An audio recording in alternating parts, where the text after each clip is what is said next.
day. As previously discussed, I am out of London at the moment whilst my house is being rewired, and unfortunately, this has meant that the conditions in which I'm making programs is perhaps less than optimal. Um, One consequence of this, and also of time constraints, is that my videos are going to be shorter than usual, and I can't guarantee that I'll be able to provide updates every single day. But for what it's worth, I will continue to the extent that I can to continue to provide updates and to do programs.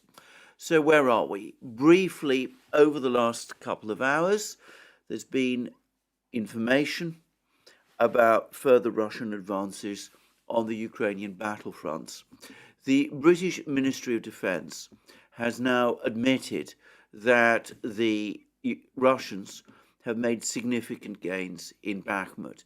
In fact, it's been one of their most pessimistic reports about the war.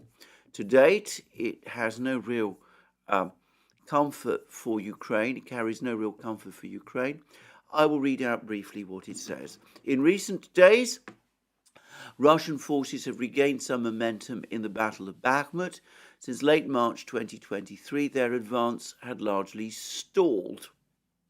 I've never taken that seriously, but then it goes on to say Russia has made further gains and has now highly likely advanced into the town centre and has seized the west bank of the Bakhmutka River. Ukraine's key 0506 supply route to the west of the town is likely severely threatened. Russian regular forces, likely include airborne troops, have probably reinforced the area, and Russia is again using artillery more effectively in the sector. There is a realistic possibility that locally Wagner and Russian MOD commanders have paused their ongoing feud and improved cooperation. Now, just to say that, as I believe is the case in the United States, there is a certain protocol in the use of language. So when the British Ministry of Defence says that Russia has made further gains and has now highly likely advanced into the town centre and has seized the west bank of the Bakhmutka River, that is a statement of fact. Highly likely means that it is all but certain. So the British Ministry of Defence says that Russia is now in control of the centre of Bakhmut and has seized the west bank of the Bakhmutka River. When the British Ministry of Defence, however, says that the key 0506 supply route to the west of the town is likely severed, that is a slightly more qualified statement. It suggests that there's still ongoing fighting in those places. Well, in fact, we can go much further than these British reports, because these British reports, this British MOD report, actually describes the situation as it was a couple of days ago. The Russians have indeed captured the centre of Bakhmut, that they captured it several days ago. They've cut off the road, or at least they're able to shell the road. I've been talking about this for a long time, based on both Russian and Ukrainian reports, and it seems that in fact the Russians have pushed now well beyond the centre. They've captured a string of places in the more western parts of Bakhmut.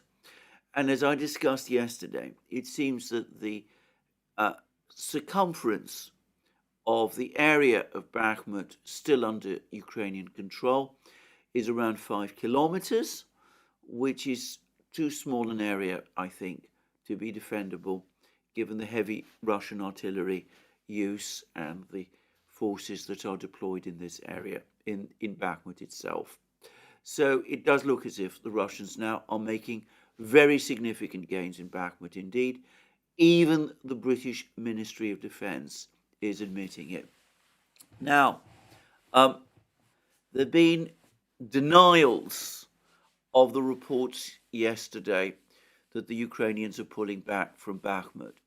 And there's been more statements to that effect from Yevgeny Prigozhin, the head of the Wagner organization. He's come out and said that he's seen no sign that the Ukrainians are giving up the fight for Bakhmut.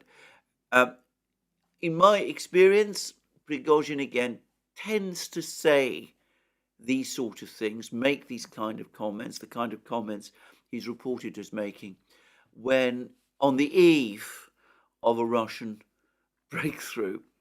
And I think a proper reading of Prigozhin's words is that yes, the Ukrainians are still defending and defending strongly in that part of Bakhmut that they control, but that area is shrinking by the day, perhaps even by the hour.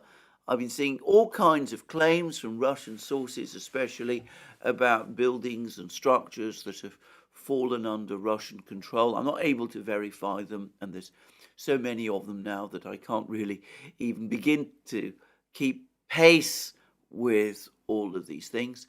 But anyway, the net effect of all of this is that it's clear that, as I said, this battle is coming to an end and that Prigozhin's forces are advancing. And it's likely that within a fairly limited amount of time now, assuming nothing changes, that the Battle of Bakhmut itself will be finally over. Now, Prigozhin says that the Ukrainians are holding firm. Others are saying otherwise. Our old friend, Lieutenant Colonel Marochko of the Lugansk militia, has told the Russian TASS news agency that Ukraine has transferred troops from the Bakhmut area to Liman because of significant advances that the Russians are making in that area. And by the way, and for the record, the Institute for the Study of War in the United States has now also apparently confirmed some Russian advances, not so much in Liman, but in the Kupiansk area, advances which the Ukrainian military themselves have not acknowledged, Russian advances that the Ukrainian military has not acknowledged, but which do seem to be taking place. And this is based on geolocation of information. And of course, Kupiansk is that important town on the Oskol River, some way north of Liman, captured just before the recapture of Liman over the course of Ukraine's Kharkov counteroffensive of the autumn. There's been fighting going on the outskirts of Liman, of Kupiansk for some time, but the Russians do seem to be making or gaining more ground around Kupiansk. And it could be that it's these advances that has obliged Ukraine to reshuffle some of its troops, to move troops from the Bakhmut area to try to hold firm in Liman and Kupiansk and that area of the battlefront.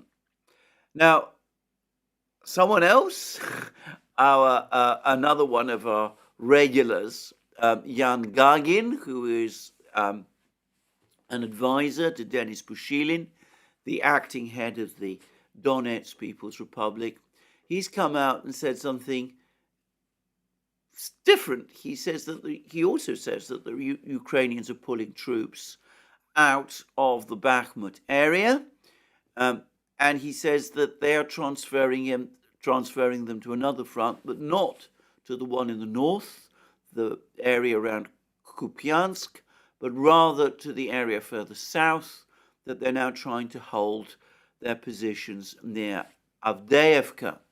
And in fact, again, there have been multitude of reports about intense fighting in Avdiivka, near Avdiivka, and there was a report yesterday and early this morning, this is from Russian sources, that the Russians are now in the process of storming another important village near Avdiivka called Pervomaiskoye, and that if this place is captured, that will bring that moment of the final encirclement of Avdiivka one step closer. So pressure on Ukraine are all along the lines, the front lines. Incidentally, and going back to the fighting in Bakhmut itself, though the Russians are clearly operating and attacking hard in Bakhmut, um, there's also reports that they're making advances in places like Bogdanovka, large village northwest of Bakhmut itself. It's basically a part of the Bakhmut conurbation area, and I suspect that this is less intended to try to encircle Ukrainian troops. I'm not sure whether such a plan ever existed, but if it did, I think the Russians have decided that it would be too costly and complicated to achieve. I think that the purpose is to strengthen Russian positions for the further advances westward once Bakhmut itself has been captured. So that's basically a quick summary of the information from the battlefronts. Now, I'm going to say a few more things about another news story that's been circulating for some hours. There's been a release of a cache of documents, NATO documents, about the conflict. And this is an interesting release of documents. I won't pretend, I haven't had the time to study these documents in any detail myself, but apparently they give casualty numbers, which apparently derive from Ukrainian sources. The casualty numbers for the numbers of Ukrainians killed, soldiers killed, is said to be much higher than what the Ukrainians have acknowledged, to the extent that they've ever provided acknowledgements. The Russian losses are said to be significantly lower. I've seen varying figures for what these documents supposedly say about these losses.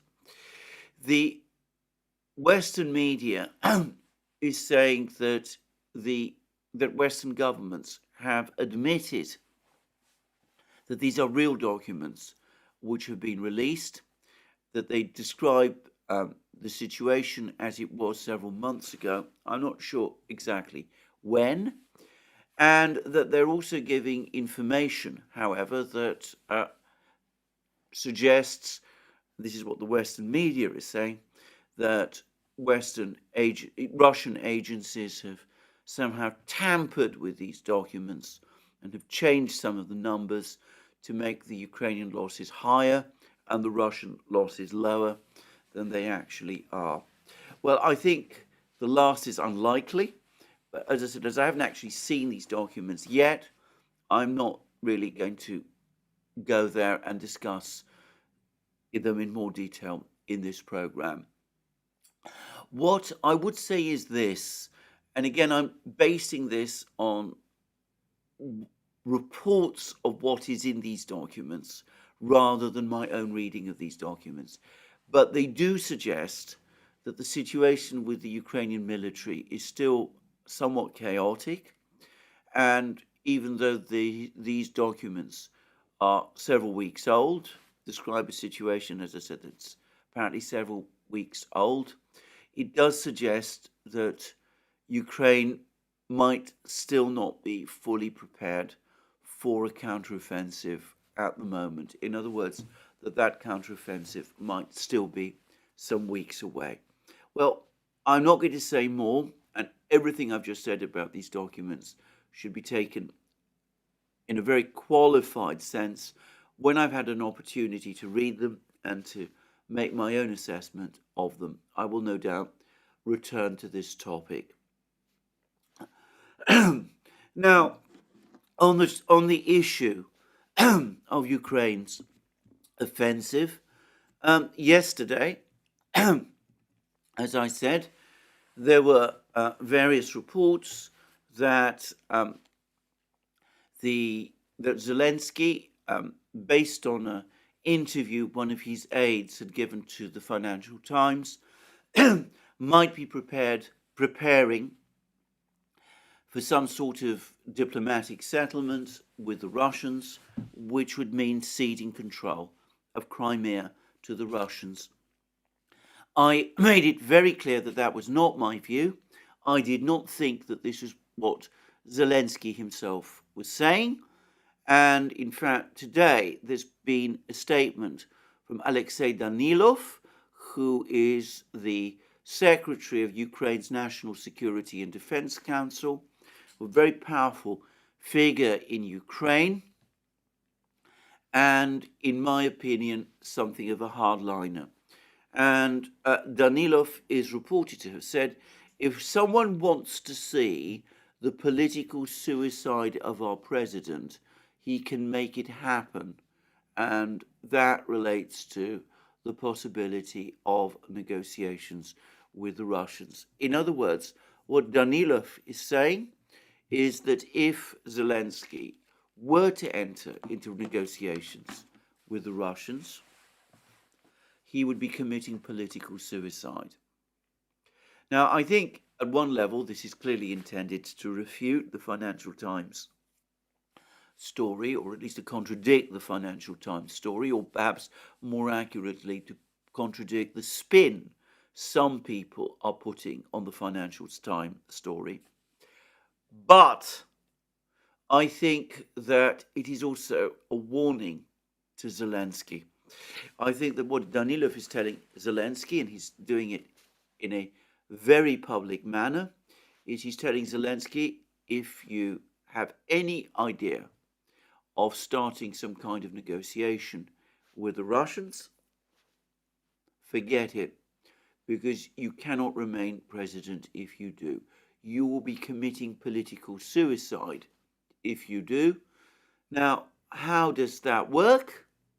Well, to my way of thinking, that looks like a threat of some kind of a coup, because how do you remove the president of Ukraine except through a coup, unless the president himself falls ill or dies or something like that happens, and or decides to go of his own volition. So it seems to me this is quite a clear threat from Danilov, who has been, as I said, who is a notable hardliner. And it makes it, I think, absolutely clear that there is not going to be any negotiation anytime soon about the future, of seeking a future, a diplomatic settlement of the conflict. The hardliners in Kiev remain very much in control. They feel they have the backing of the United States and probably Britain. For the moment, they're not prepared to countenance negotiations. The only circumstance, I think, in which they would perhaps countenance negotiations would be in the event that the Russian forces reach the Dnieper and Kiev itself becomes threatened. And then, even then, I suspect the only negotiations that they would countenance would be negotiations rather like those which happened in March last year, which so far as the hardliners are concerned, were basically an exercise in playing for time, which is of course also true about the Minsk agreement. The Minsk agreement, Ukraine signed it without any real intention of carrying it out, again, purely as an exercise in playing for time. So I don't personally think that negotiations are pending. I don't think Zelensky is interested in negotiations or looking to negotiate. I think his advisor gave this interview to the Financial Times. He said, look, if we succeed in this counteroffensive, we might sit down and talk with the Russians, or we might go ahead and try to attack the Crimean Peninsula ourselves. But in either case, as I said, he wasn't saying anything new, and the overall thrust of his comments seemed to me to be essentially to say that Ukraine wants the Crimean Peninsula back. It will take it either by force or if the Russians hand it over, and that's it. Neither of which I think is a realistic possibility. But there we go. Now, that brings me to the news from Beijing, because Emmanuel Macron, the French president, and Ursula von der Leyen have both just visited Beijing, and they have been there with, and they've had meetings there with Chinese President Xi Jinping. And in fact, there's been a rather amusing picture of the three, Xi Jinping, Ursula von der Leyen, and Macron, sitting at a huge round table. Xi Jinping is at the center, behind the Chinese flag, and Ursula von der Leyen and Macron are located an enormous distance from each other and an enormous distance from Xi Jinping. As a number of people have pointed out, when Macron was meeting with Putin last year in the run-up to the current spate of the fighting, there was a lot of ridicule about the fact that he was at one end of a long table from Putin. Well, this, in some respects, reproduces that format. In fact, it perhaps emphasizes the centrality of Xi Jinping, but the international media this time has hardly commented on this. Anyway, we've had a lot of information coming out about Macron's visit. Now, there's been a number of things. The first is that apparently the Chinese, polite as they always are, willing to speak and discuss matters at length, as again they always are, were nonetheless somewhat irritated by the way in which Macron apparently spoke twice as long in his one-to-one meeting with Xi Jinping as did Xi Jinping himself. And I have to say, this is, in my opinion, very characteristic of Macron. Last year, in the run-up to the war, the recent spate of the fighting, Macron had some exhaustive, prolonged, multi-hour meetings with Putin. And he came, and apparently it was he who did most of the talking. Putin was listening, and he came up with all sorts of extraordinary abstract claims about need for a new security architecture in Europe, about all kinds of things about, avoiding conflicts and setting up settlement proposals and all of these things. And the Russians listened, and they tried to pin Macron down, and they never could. He was making, in the most general and abstract terms, sounds which the Russians perhaps liked. But when it came to offering anything concrete, he came up with nothing. And by the end of these discussions, I understand that the Russians were getting extremely exasperated, and Putin as well, Putin, who spent a huge amount of time with Macron, became frustrated and disappointed.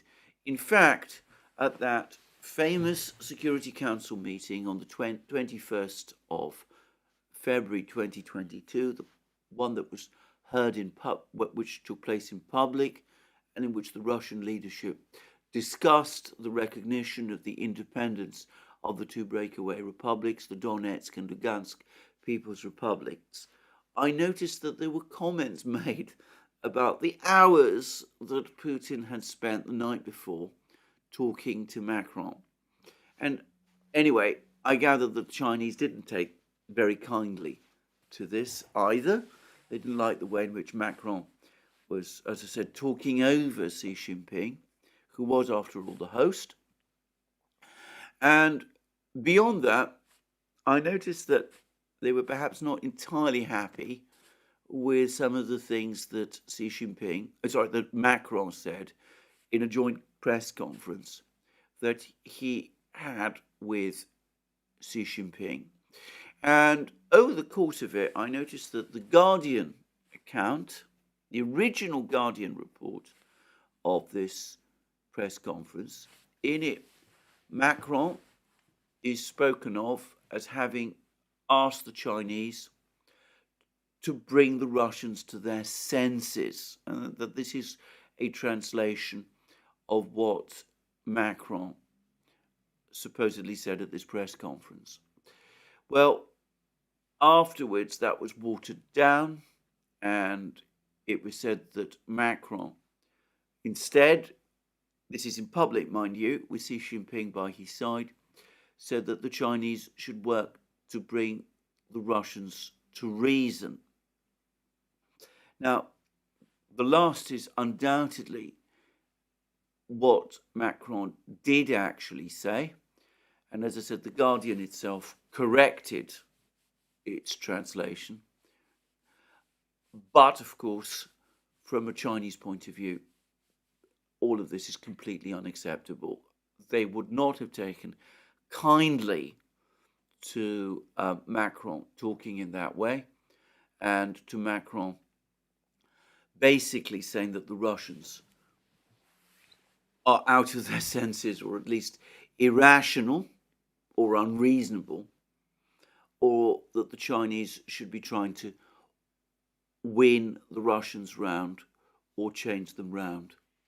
So what was discussed in all of these meetings between Xi Jinping and Macron and Ursula von der Leyen? Well, the Chinese and the French came out with a joint statement about peace in Ukraine. Now, this is a joint statement where Macron essentially repeats all the Chinese talking points about the fact that there should be a peaceful settlement, that nuclear weapons and all of those sort of things should not be used. It's very close to the sentiments of the Chinese 12-point position paper. Because of that, the British, at least, don't seem to be very happy with this joint statement that the French and the Chinese issued. Can I just say on that, by the way, that the British media has been by and large negative about Macron's visit to Beijing. And of course, there's been a lot of statements from the Chinese about needing to put EU-Chinese relations back on track, about China not being a party to the conflict in Ukraine. So why is the conflict in Ukraine an issue between the EU and China at all? About the mutual importance of good relations between China and the EU. A lot of that sort of thing. So I get the impression that the Chinese, in their careful way, were basically saying to the Europeans, look, we're still here, we're open for business with you, as we always have been. We're not looking for a quarrel, we're not here to argue with you or fight you in any respect. Ultimately, where this relationship goes, this relationship between China and the EU, is entirely up to you. It doesn't ultimately up to us. If you decide to make a Ukraine an issue between us, well, you're acting irrationally. That would be foolish. That would be borderline crazy, because we've done absolutely nothing that would merit that kind of behavior. But ultimately, we're not going to change our foreign policy. We're not going to abandon our Russian friends. We're not going to turn on them in any way. We're certainly not going to try to put pressure on them. This isn't your business. Our relations with the Russians are perfectly amicable and friendly, and we're developing a very close partnership with them. We see that as a strategic relationship between them and us. We are not here to quarrel with the Russians. If you start raising this as an issue between yourselves and us, then of course it will become an issue. But the people who will suffer most in consequence will be you. Whether the Europeans are capable of understanding this message is, of course, another matter. I rather doubt it. Actually, the fact that Macron, again, was unwise enough to hint that China would be colluding in a crime if it still aligned itself with Russia suggests strongly not. But there we go. That's where we are. And for the record, I personally think that relations between China and the EU are just going to continue to deteriorate from this point on, not necessarily because of the situation in Ukraine, but because the impetus from the United States is very much now pushing the EU itself to take an approach to China that is eventually going to lead to a deterioration in relations. So that's what I wanted to say about Macron's visit to China. I don't think it's changed anything, just as all those visits by Macron to Russia on the eve of the fighting, the breakout of the fighting in February, didn't change anything either. There has been one other very important visit which has taken place, which has attracted perhaps less attention internationally, though it is very consequential. And that is that President Lukashenko of Belarus has made another trip to Moscow, where he's had a further meeting with President Putin. And this was a long meeting, and they covered a lot of ground together, apparently. And this comes after that announcement about a week ago that the Russians were going to locate tactical nuclear weapons on the territory of Belarus, and growing information about the integration of the Belarus Air Force, which it now turns out, something I didn't know, operates Sukhoi 30 fighter bombers, advanced Russian-built fighter bombers. Anyway, all of that, the militaries of the two countries, Belarus and Russia, are now largely integrated with each other. And I get the sense that this skew of agreements that has been reached between Putin and Lukashenko are taking Belarus a further step in the direction of full economic integration with the Russians. And I have to say that at some point, going further down the line, I expect this economic integration to evolve into a position where Belarus and Russia form a single currency, based most probably on the ruble, and where there will be also political reunification in some form as well. Now, one point I would make, and it's perhaps one that people are not perhaps fully aware of, is that one of the reasons why Lukashenko, until fairly recently, was was strongly opposed to full economic integration between Belarus and Russia, was because, in my opinion, very genuinely and sincerely, he opposed many aspects of the Russian economic model.